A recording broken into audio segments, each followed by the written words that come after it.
ನಮಸ್ಕಾರ ಗೆಳೆಯರೆ. ಇವತ್ತು ನಾವು ದಳಪತಿ ವಿಜಯ್ ಅವರ ಜನನಾಯಗನ್ ಟ್ರೈಲರ್ ಬಗ್ಗೆ ಮಾತಾಡೋಣ. ಈ ಟ್ರೈಲರ್ ನೋಡಿದ್ಮೇಲೆ ಎಲ್ಲರಿಗೂ ಒಂದು ದೊಡ್ಡ ಶಾಕ್ ಕಾದಿದೆ. ಏನಪ್ಪಾ ಅಂದ್ರೆ, ವಿಜಯ್ ಅವರು ತಮ್ಮ ಕೊನೆಯ ಚಿತ್ರಕ್ಕೂ ಒಂದು ರೀಮೇಕ್ ಕಥೆಯನ್ನೇ ನಂಬಿಕೊಂಡಿದ್ದಾರೆ.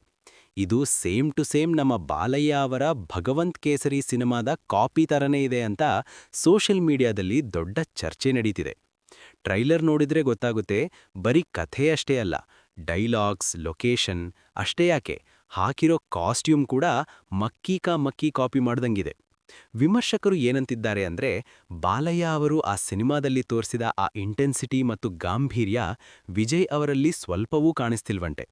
ಇನ್ನೊಂದು ಫನ್ನಿ ವಿಷಯ ಏನಪ್ಪಾ ಅಂದ್ರೆ, ಮೂಲ ತೆಲುಗು ಸಿನಿಮಾವನ್ನೇ ರೀಮೇಕ್ ಮಾಡಿ ಮತ್ತೆ ಅದನ್ನ ತೆಲುಗಿಗೆ ಡಬ್ ಮಾಡಿ ರಿಲೀಸ್ ಮಾಡ್ತಿದ್ದಾರಂತೆ. ಇದ್ಯಾವ ತರಹದ ಪ್ಲಾನ್ ಅಂತ ಯಾರಿಗೂ ಅರ್ಥ ಆಗ್ತಿಲ್ಲ. ಸಿನಿಮಾದಲ್ಲಿ ಸಿಕ್ಕಾಪಟ್ಟೆ ಪೊಲಿಟಿಕಲ್ ಡೈಲಾಗ್ಸ್ ಇವೆ. ವಿಜಯ್ ಅವರ ಮ್ಯಾನರಿಸಂ ನೋಡಿದ್ರೆ ಪವನ್ ಕಲ್ಯಾಣ್ ಅವರ ಶೈಲಿ ನೆನಪಾಗುತ್ತೆ. ಒಟ್ಟಿನಲ್ಲಿ ಬಜೆಟ್ ಏನೋ ದೊಡ್ಡದಾಗಿ ಹಾಕಿದ್ದಾರೆ, ಆದ್ರೆ ಬಿರಿಯಾನಿಯಲ್ಲಿ ಸಾಂಬಾರ್ ಬೆರೆಸ್ದಂಗಾಗಿದೆ ಅನ್ನೋದು ಸಿನಿಮಾ ಪ್ರೇಮಿಗಳ ಮಾತು. ನಿಮ್ಗೇನನ್ಸುತ್ತೆ? ವಿಜಯ್ ಅವರು ಬಾಲಯ್ಯ ಅವರ ಲೆವೆಲ್ ಮ್ಯಾಚ್ ಮಾಡೋಕ್ಕಾಗುತ್ತಾ? ಕೆಳಗಡೆ ಕಮೆಂಟ್ ಮಾಡಿ ತಿಳಿಸಿ. బిడ్డని స్ట్రాంగ్ చేయాలి. షేర్ లెక్క 3 ఏళ్ల సంధికి ఆర్మీ అప్లికేషన్